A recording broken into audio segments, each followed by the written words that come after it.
Nan McKay, and I would like to introduce you today to Cindy Benezra.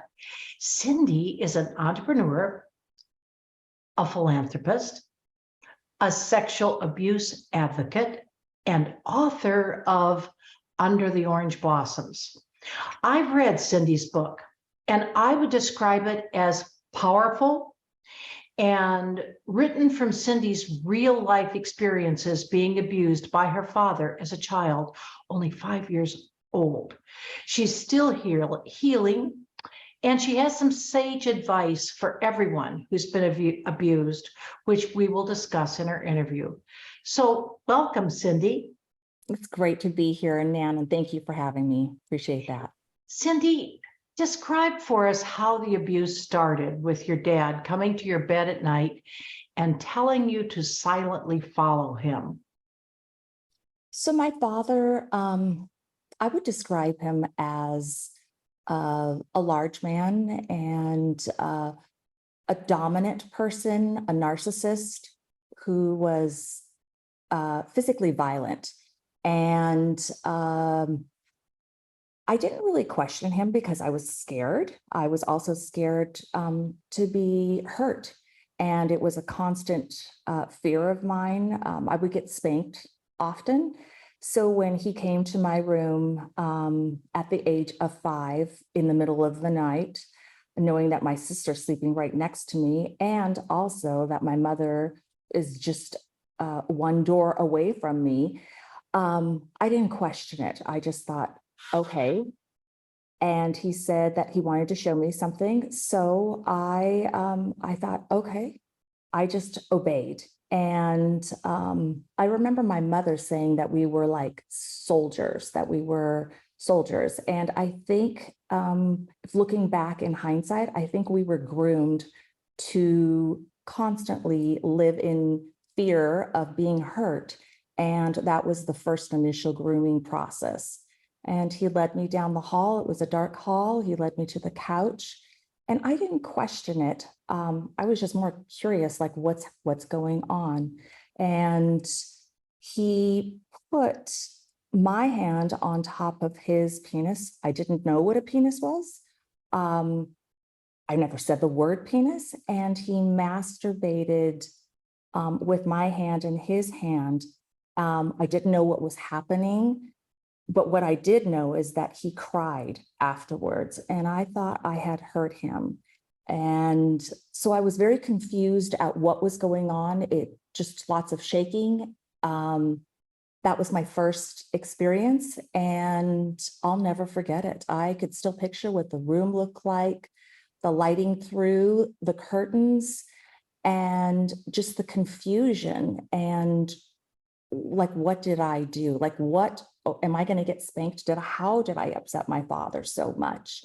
And when I think about it, just from an adult perspective, it's truly disturbing and disgusting. And of course, it was not only just that one time. No, it wasn't. That was the beginning of what happened. And I always wonder, like, how does this happen? Like, why doesn't a child say anything? But I think a child who suffers from sexual abuse is groomed. It just doesn't happen overnight. Most children would like cry, like, what are you doing? Or saying, hey, what's going on? Or I wasn't. I did not have the childhood or the flexibility to question anything. So he continued coming into your room at night. And was that like every night or every once in a while? It was spotty. So I never really knew. And I was always later on, constantly in fear, not knowing when he was going to come up to me. And then he also said early on, he kind of stated like his rules and his intentions. And he said, if you ever share this, I will hurt you. And I thought, well, I've already been hurt, but I can't even imagine what real hurt. He would say, I'm going to create pain for you in your life. And then later on, he threatened to hurt my mother, who I loved dearly, and my sister, who I felt that she just really had a tough time standing up for herself. And I would never want to see that happen. So they were just so dear, and I loved them so much. I just thought I could never see them hurt. So I would never share. So I kept silent, and that was what I was beholden to. And then how long did that continue until you went to the next level where he had you pose for pictures at night? So through this, and I want to state, so when I would get up in the middle of the night, and sometimes it was just a random hug, or he would cuddle me in bed. Sometimes it was more of the same thing, of masturbation. I never knew what was going to happen. Sometimes it was just a kiss, and he would say, "I love you." Sometimes he would stand over my bed, and I would just play possum. And so I never knew what was going to happen. So it was spotty. And there was, Nan, do you mind clarifying that again? Because I'm kind of going back and making a loop. Yeah, I just wondered how long this went on before he really took it to the next level. He took it to the next seemed like level. to me, and that was posing for the pictures. Exactly. So this kind of went on, but there was gaps in there. And I would try to push back just to kind of gain some power myself, because I felt I had lost power in this. And when I started pushing back, he amped it up to another level. And that level of excitement for him was pornography. And I still didn't know what was happening. He did bring me in one evening, and he had a camera set up with lights on in the room, and he had a prop, a chair. And that was my first experience. He had my Bobby socks with lace on them, my little Mary Janes. There were these black little Mary Janes, and he told me to put those on. I came dressed in my white underwear and my nightshirt, just a little tank top, and he told me to sit on a stool, like a bar stool, and asked me to smile, not smile, put my hand up behind my head, act like a lady. And that was my first memory. And I could still see the flashing of the lights. And from there, his props became larger. I was usually dressed. Sometimes I was naked on a fur rug.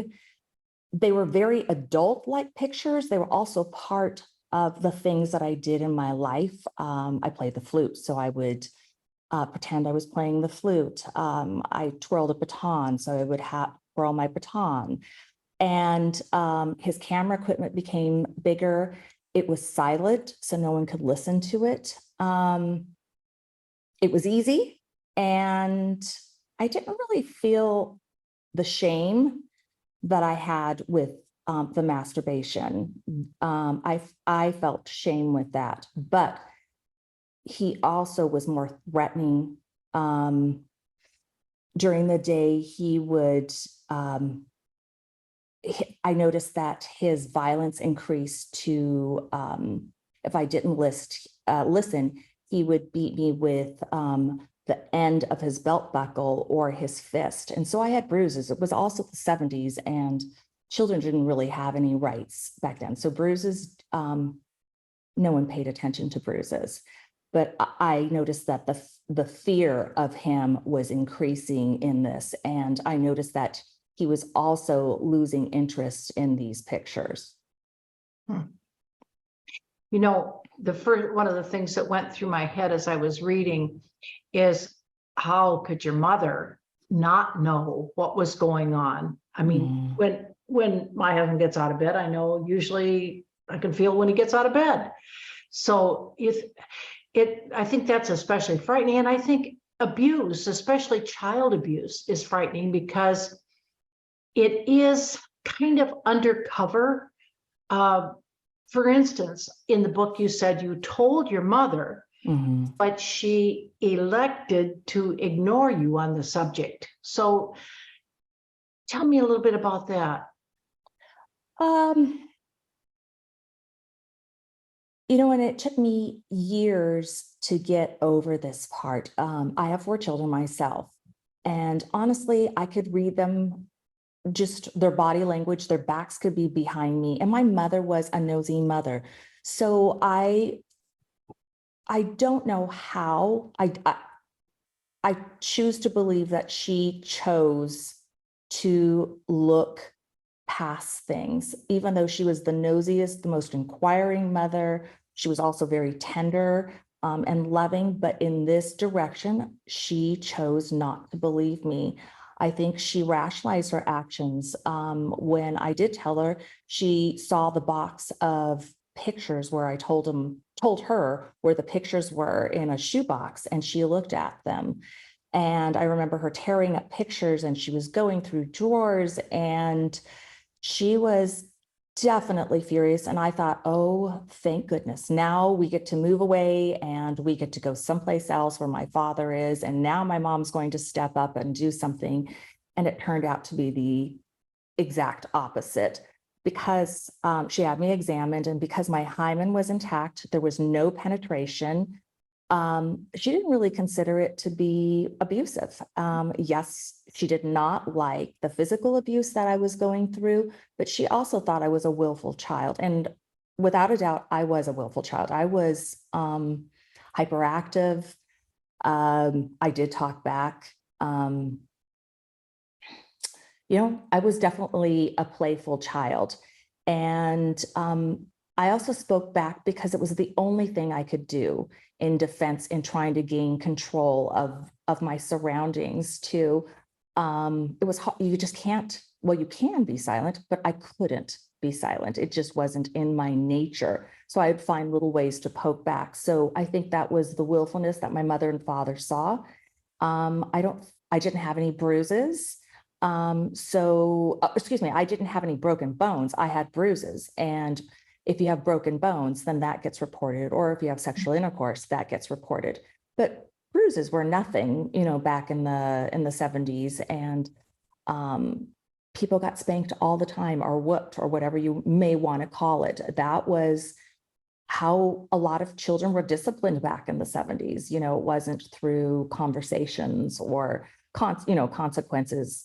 It was through violence, which is tragic. I mean, when I think about that to this day, I mean, a grown man hitting with a fist a child is just outrageous to me. I mean, completely out. It's almost unthinkable. I just could never even imagine entertaining that as a source of discipline for a child. Just, it's unimaginable. Do you think your mother ever felt competitive with you? In the sense that you had taken his interest away from her to you. Do you think there was ever a competitive feeling there? Possibly. I do know that my dad was a gifter. That was my mother's love language. And she loved things and material things. And that's not my personal love language. So things don't matter to me. I think it's more language and acts of kindness. But to my mother, that was everything. And my dad gifted a lot of jewelry to me. I was really young, very expensive. And I would always give it to my mother on the back end and say, I don't want this stuff. And because it meant nothing to me. So possibly I did think about that. I thought maybe she feels threatened by this, or I am not sure about that. I never asked her those questions, or nor did I get a chance later on in life to ask her about that. Yeah. And silence on her part was really not acceptable in a sense, because it didn't protect you from anything. But no, what it taught me was that I had to protect myself. Yeah. And that I had to find my own way. And I also saw my mother didn't stand up for herself, which drove me crazy bananas, that she didn't have a voice and she didn't stand up for herself. And my sister was just, it wasn't in her personality. And I believe if I didn't intervene, I believe they would have found a way through. But I think it's also my personality or who I am. I do fight for other people. I stand up for people. I still am that way. If I see a friend somebody else talking about somebody else, I will stand up for that person. It's just how I'm hardwired.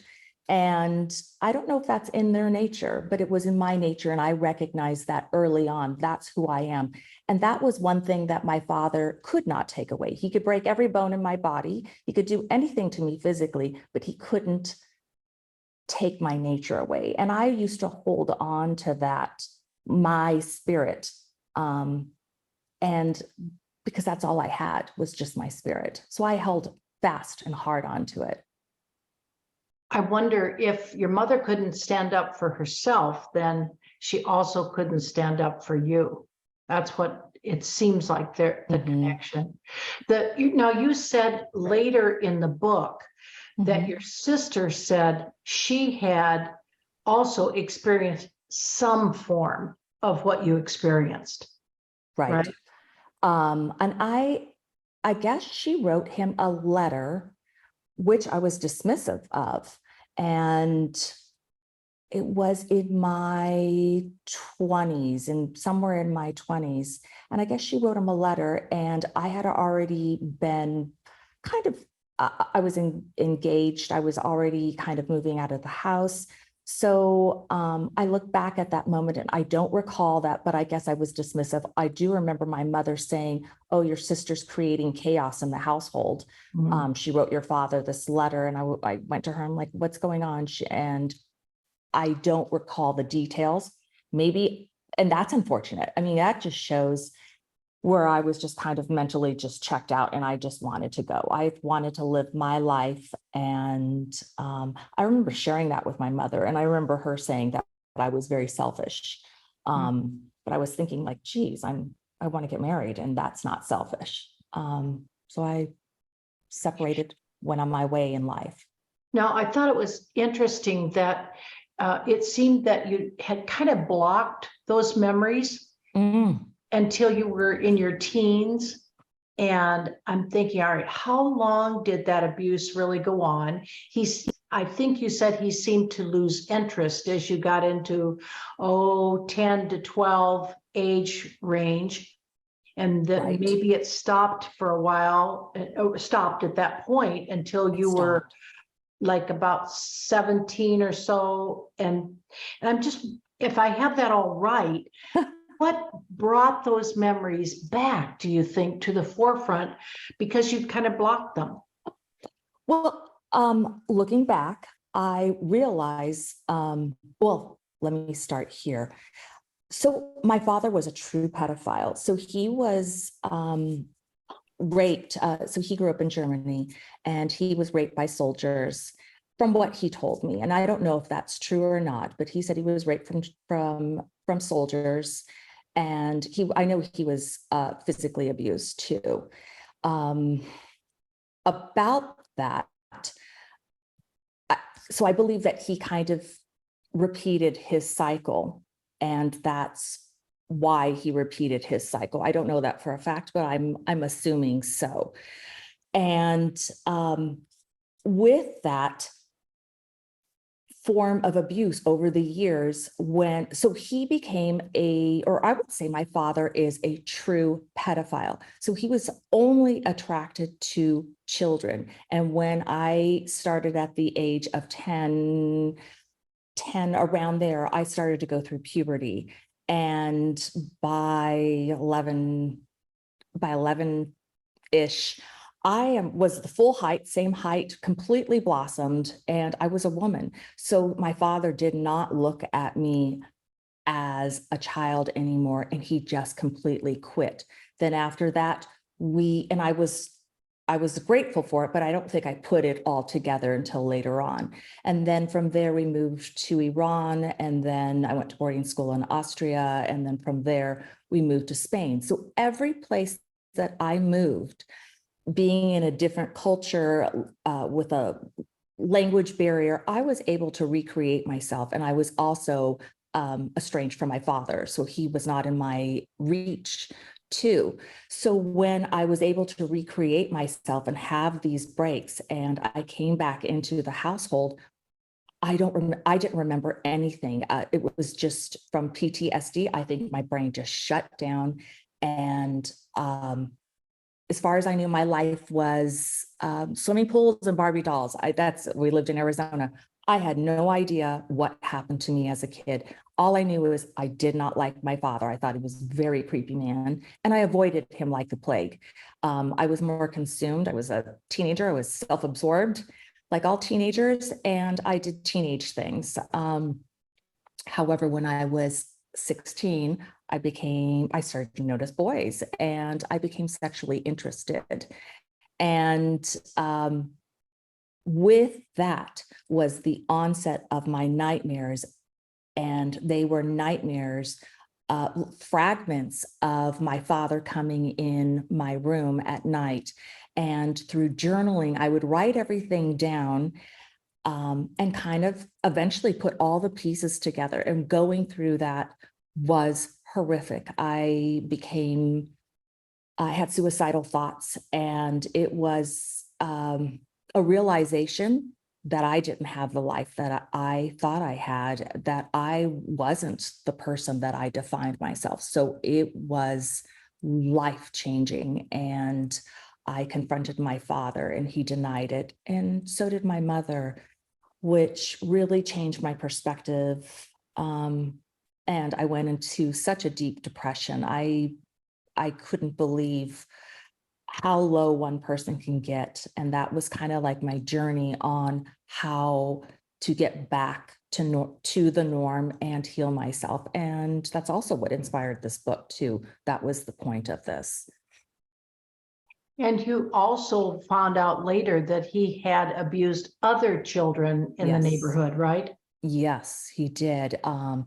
When I was an adult, I found out later, they contacted me and told me that my dad had abused him, and it was overwhelming. And I realized that his fingers, he went way further than I even thought. And it hurt so much to hear that other people were affected by this too, which was another form of grief, just knowing that he changed so many lives and that there were so many people affected. I remember one girl telling me that she got a divorce because she couldn't have a sexual relationship with her partner because she kept on thinking about my father.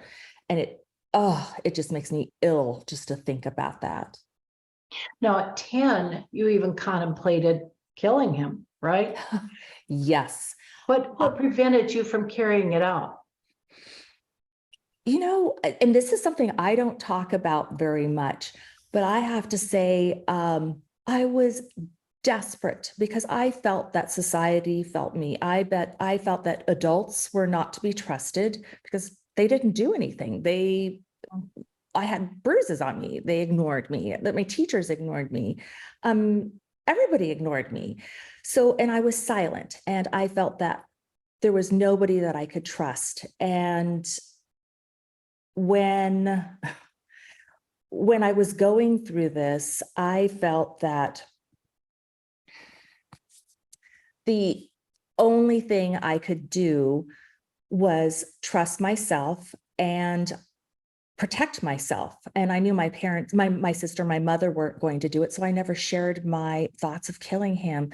I thought of throwing my blow dryer in the bathtub. I thought of poisoning him with rat poison because we had rat poison. I saw it on an episode of Agatha Christie and A Murder, She Wrote, and she mixed the arsenic and sugar. And I thought, oh, this is how I'm going to kill my dad. But then I thought, well, gosh, if I let my sister would always nibble off the table. And I thought, well, what if my sister drinks my dad's coffee? And I can't tell her because then I'm going to make her an accessory to murder. So I can't share this with my mother. I just want, like, they can't know. So I mean, I'm 10, I'm contemplating murder. I remember bringing the cutlery, the knives to bed, thinking, if my dad comes in my bed at night, I'll stab him. So I had my pillow. I would take the knife in one hand and practice stabbing my pillow. And then it got into my head. I thought, oh my gosh, there's so many ribs in your chest. And first of all, I was using a butter knife because We weren't allowed to play with sharp knives. I mean, that also tells you the mindset of a child, and an obedient child too at that point. But I was contemplating murder, and I just didn't know who to turn to. I was really held. I felt trapped, and trapped is not even a good enough word, but that's the only word I could think of. And do you think sometimes children also feel that maybe it was something they did and they feel guilty? Did you ever feel that? Yeah, Is it just I anger toward him? definitely. I think later on, I remember thinking it was me personally because I had, I was kind of a smart mouth. And I thought maybe it was that. And when I was a teenager, I thought maybe it's because of the way I dressed. And when I was, in my older years, I think, more reaching adulthood, I thought maybe it was the whole combination of me. And then eventually you realize that it's not. I mean, you are not. And I think even I look at other people, I try to put in perspective too, that even when children, their parents get divorced, often they blame themselves. Like if I didn't behave like that, my mom and my dad would be together. And so I did have perspective. So I think I looked at that and I thought, okay, like enough of feeling like I did this. He is to blame. These actions were all from him. And I'm not the monster. He's the monster, Tell us how the orange blossoms are part of your story. And I know you've named your book, that's in the name of your book. So tell us about the orange blossoms. So I constantly ran away because I felt my theme was trapped, stuck in the mud. I had nowhere to turn. And so I would run away. I ran away often. I would pack a little suitcase. The neighbors all knew it. It was kind of like a neighborhood joke. I'd pack a suitcase and I'd stand out on the corner, and sometimes a neighbor would pick me up and then take me to the house and feed me and then drop me back off at home. But on days where I suffered real physical abuse, it wasn't just the emotional part of it. I would we lived in rural Arizona, and we had orchards around us, and they were orange orchards. And I would bike or run and take a journey out on the highway to get there. And when I went into the orange blossoms, I loved the smell of them, and I would be able to scream in the orchard and take it all out on the trees. And they were the ones that listened to my pain. They were the ones that covered me with their beauty, the green. They enveloped me, the flowers. I would be able to breathe in the scent of the flowers, and it kind of transformed me. And I would watch because often the orange fields they go through drought, and then they go through flooding. And I would watch these stumps, soaking in this water or growing up in mud. And that's how I would look at myself. Like, they're growing up in mud and they produce beautiful fruit. And I could always count on them. I couldn't count on my adults, but I could count on the fruit. They would come at seasonal. They were there, and it was always beautiful and sweet. And they grew up in the mud. And I kept on reminding myself that I'm growing up in the mud, and maybe someday I'll bloom just like this tree. It was nature that was kind of my savior or sanctuary, kind of fed me. I know you tried so many times to get your father to admit the abuse. I mean, you tried at various ages over and over again, but he denied or avoided the topic, it seems like, until he was very old. And then it didn't appear to be a breakdown and cry admission, like, oh, I do remember, I'm so sorry, but more like a justification of why he did it.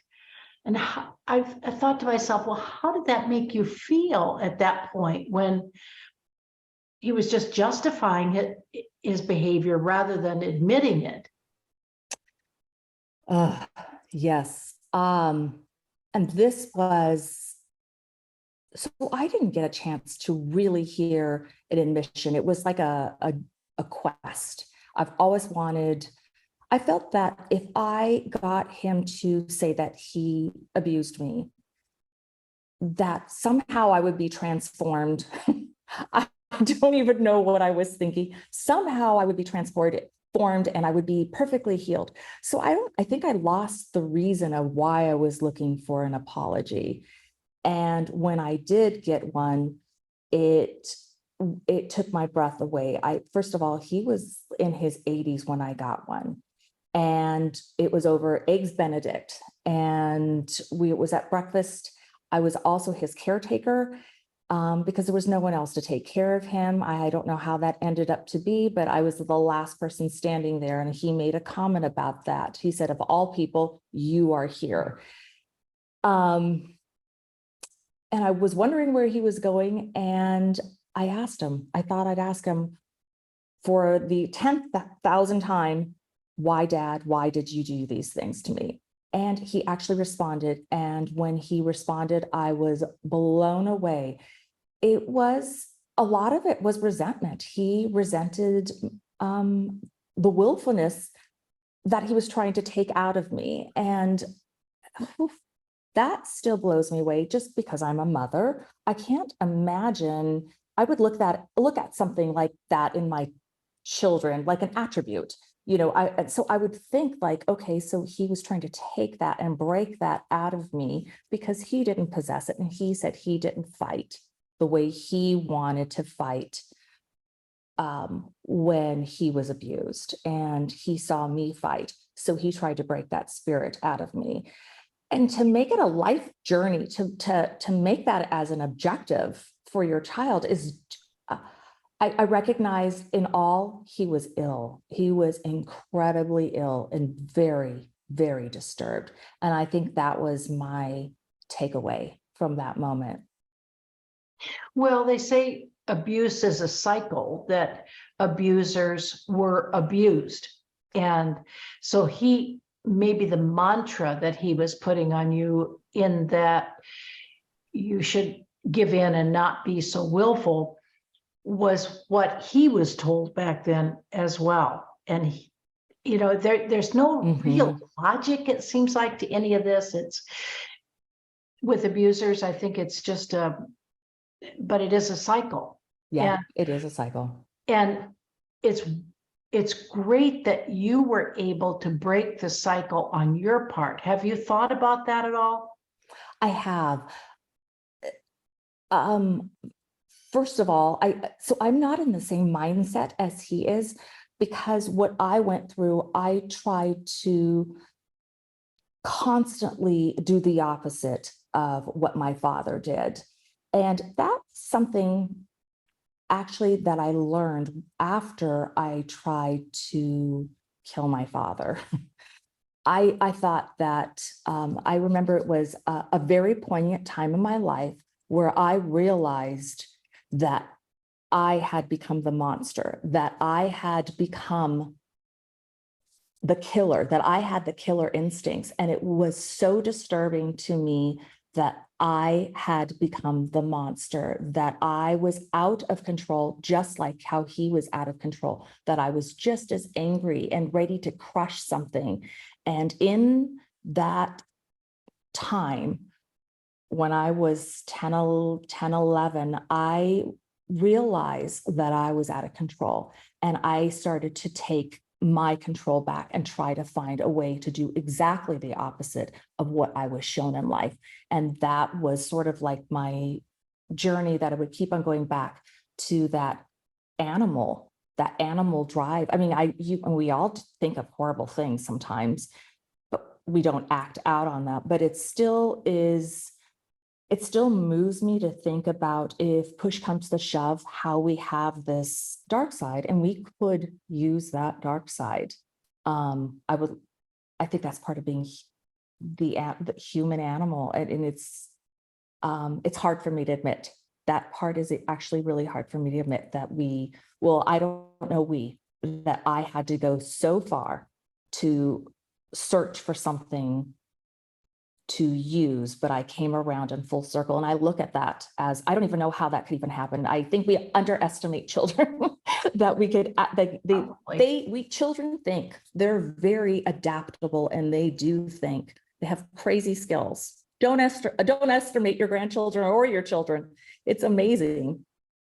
Well, probably that awareness that you finally had that you were becoming him in a sense, if you continued feeling like that, Right. and you were able to turn it back around and say, that's not who I want to be. I want to be this person over here, and then take action toward that, was really a pretty adult thing to do. I mean, beyond adult. It was a brave thing to do, but having that awareness and then acting on it probably saved you from yourself, if not anything else. Mm-hmm. I also do believe, I have 4 kids. They've never been in a position to, and thank God, they've never been in a position to look at these perspectives. I think everybody is capable of looking at these perspectives. I was just forced into an adult reality a lot sooner than most people. And I think that's why I say don't underestimate children or the ability of children, because if we are forced, we can go to great depths of learning adult concepts. Mm-hmm, mm-hmm. Mm-hmm. So how are you involved with others who are suffering from abuse? So through this journey, and I've had other trauma. I've had, my son was born with a rare brain tumor, and I really kind of define myself as a mom with a special needs child. I don't define myself as somebody who suffered sexual abuse. And I think it's because I think I've gone through the journey. I don't feel really the pain of that. I feel the grief and loss of my son all the time. He's in his 30s. So that's how I define myself more of what I went through. But because I went through all different sorts of trauma, I feel that I'm an advocate for trauma victims, but mainly I want to stand up for people who have suffered sexual abuse. And we don't talk about sexual abuse. It happens 1 out of 4 girls, 1 out of 6 boys here in America. And if you think about that, that is on an epidemic level. And it's gone on through the histories. It's through centuries, excuse me. It's gone on through the centuries. It's something that's historically has always happened, and it's still something we still do not talk about. And I just feel that I have been there, I've walked in these shoes, and I want to stand up for somebody who has gone through this. And that's part of the reason why I wrote this book, is to be active in this arena. And I don't have the solutions, but I want to be the voice to create awareness and find other people to create awareness in this. It's at epidemic proportions. And I just feel that we all should talk about this and step out of our comfort zones. I know talking about sex is not necessarily comfortable. And I don't know if it's because of the numbers are so high, 1 out of 4, if that makes somebody, maybe they're triggered by it. Maybe that's why people don't want to talk about it, or 1 out of 6 boys. I don't know. I don't know why we don't have more discussions around this to find solutions. What would you tell a child if your story was happening to them? Boy, I would tell them, first of all, that they are not alone, that I would give them statistics and tell them they are not alone, that they will make it through, that there is light at the end of the tunnel. I never believed that you could be a functioning person in society. But I realized later on from the statistics that either you file that away and you do find your way through, and to what level and what degree, it really depends on you, on how far you want to go to heal. But you will come through. Without a doubt, you will come through. Well, you have some just excellent suggestions for healing and self-preservation, I would call it. So I don't know if you remember all of these, but I thought they were just so good. Tell us a little bit about each of your suggestions, the journaling and all the things that you suggested, because they would be so helpful. Those suggestions were so good. And I've never seen a list like that you put together. I really liked that.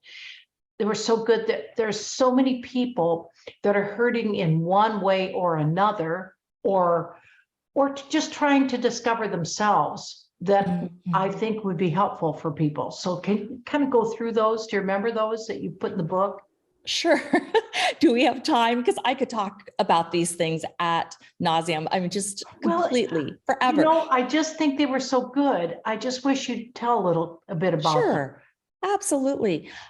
These are the things that they're free, and we all could do them. I started putting these things together. I didn't have names for them. Like I didn't know what mantra work was. And as a teenager, I loathed myself, and I had to find a way back to loving myself. And through mantras, I started writing just something that inspired me, something like I love myself, and saying it over and over and over again. Every time I went to the bathroom, every time I looked into the mirror, I taped it to the mirror, I looked at it, I said it, I brushed my teeth to it. And before you know it, if you say that hundreds of times, it'll trigger something in you, and it'll trigger something positive, and it will shift your mindset. And shifting your mindset for a positive is a goal if you really want to change something negative that you feel inside. So I started writing my own mantras, and then I started finding inspirational quotes, things that lifted me up, something that inspired me. And sometimes they didn't have weight anymore, so I would just take that note off my mirror. And my family never questioned it because I was doing this all quietly. They just thought it was just a funny thing that I did. I mean, it was a quote, and I still have those quotes to this day. And when they don't hold any more weight, then I just take it out. Sometimes I switch them back on and rewrite it and stick a little Post-it on my mirror. And it's something that still inspires me. I have it all over the place, little colored Post-it notes. I used to do this Give exercise. us an example of one of those. Particularly good for you. Particularly good for me. So, I just took mine off. Actually, I'm kind of like in a quiet space right now. I know eyelashes were one of your big things, if I remember right. So yes, I did not like myself physically. And I think it's because I took pictures with my father. And actually, I have to say, in this whole journey, doing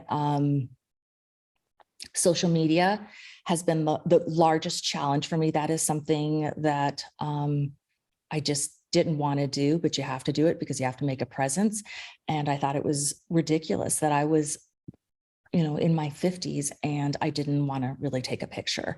And so I just make up games. I make up challenges for myself. I think I challenge myself a lot. And I think that's something you have to do, is challenge yourself to heal. So if it's uncomfortable and it's uncomfortable, then that's probably the right thing, the right choice for you.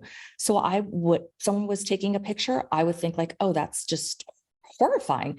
Then I would stand up right behind them and go, I'm going to take a picture with you, just to get over that fear.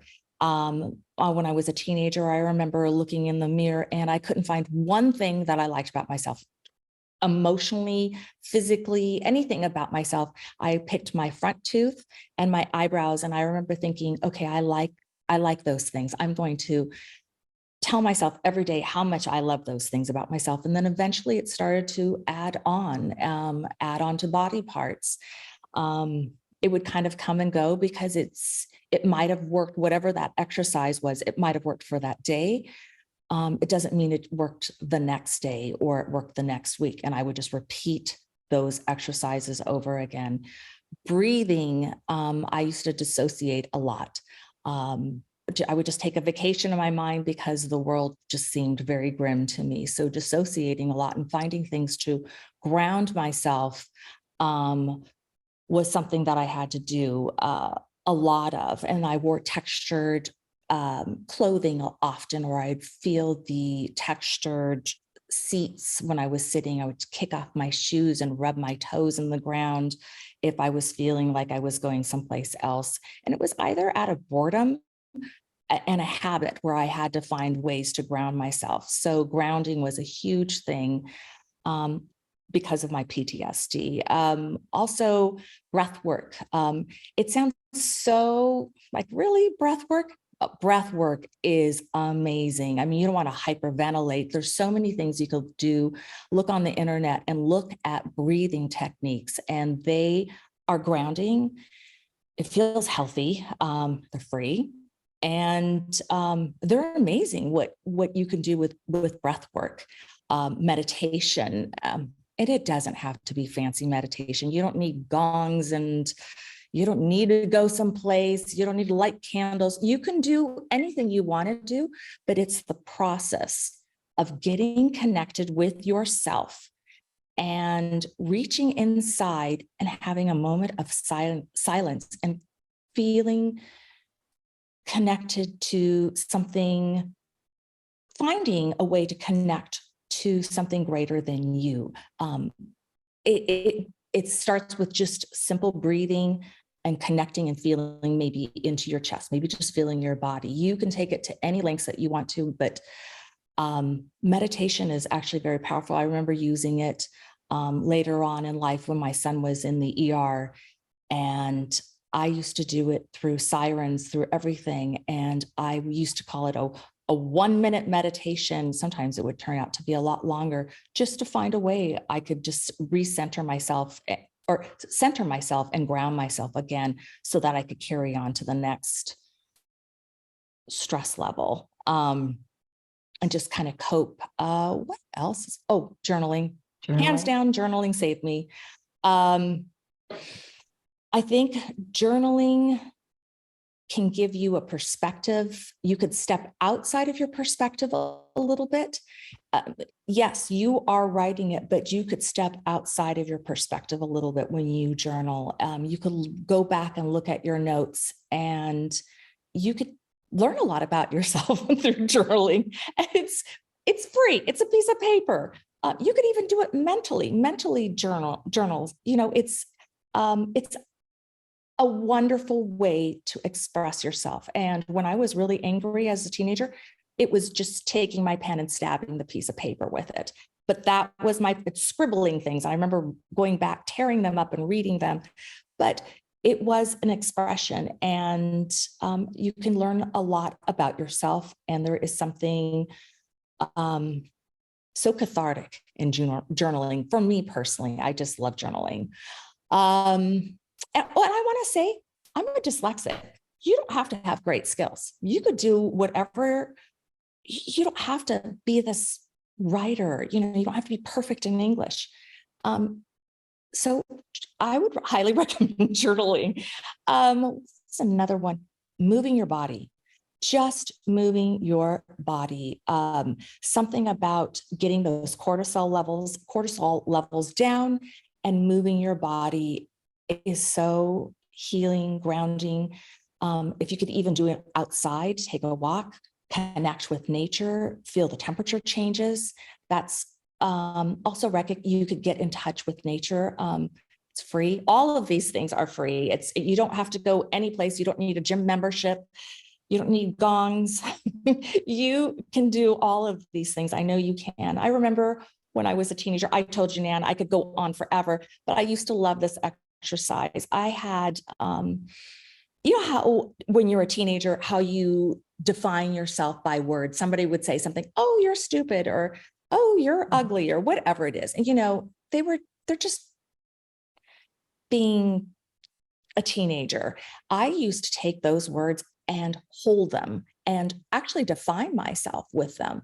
So I would take that word, I would write it in felt pen, I would bring it into the shower and watch the shower wash that word off. Then later on, it became an exercise of taking those words that I owned and putting them on my body and then watching the words slide off my body. I would do that so often so that I wouldn't be owned by words of what people said to me, thoughts that people said to me.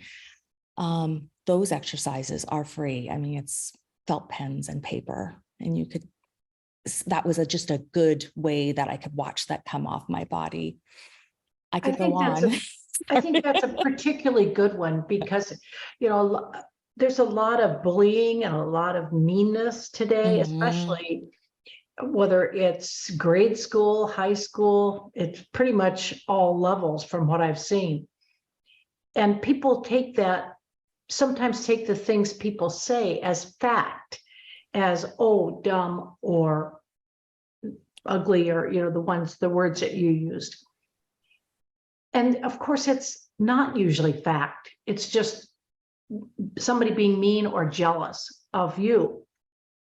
But putting them on a piece of paper, going in and watching them wash away is really an interesting, maybe helpful way for a lot of kids that are going through some of that to deal with it. It's an odd way in a way, because I don't think it's talked about like that, but it's a great way. I see nothing wrong with that. I think it's just something anything that's symbolic that you can use to get rid of the negativity is really a positive. Visualization. As a teenager, I loved visualization. I remember taking magazines and ripping, well, they call them, there is a word for it, dream boards.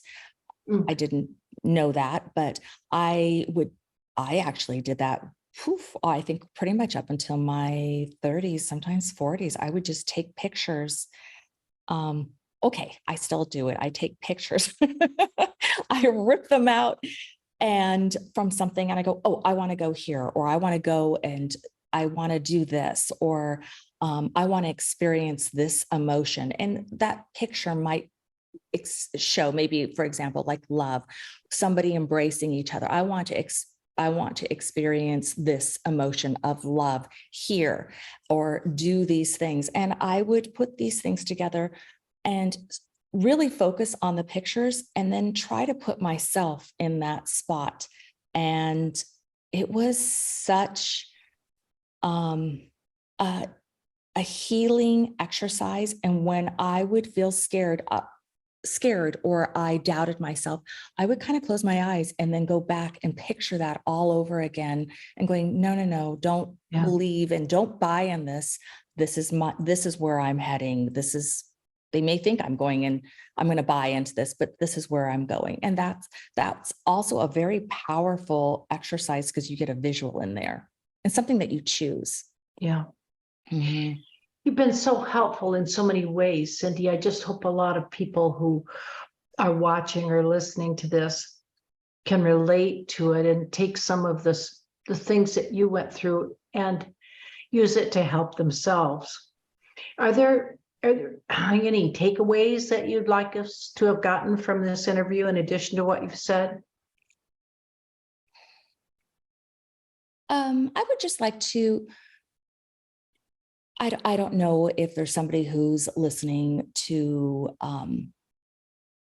what I've gone through. And I know that a lot of times we're not triggered until we have our own children, or sometimes there's a quiet spot in your life where you could kind of reflect back and you go, oh, this happened to me.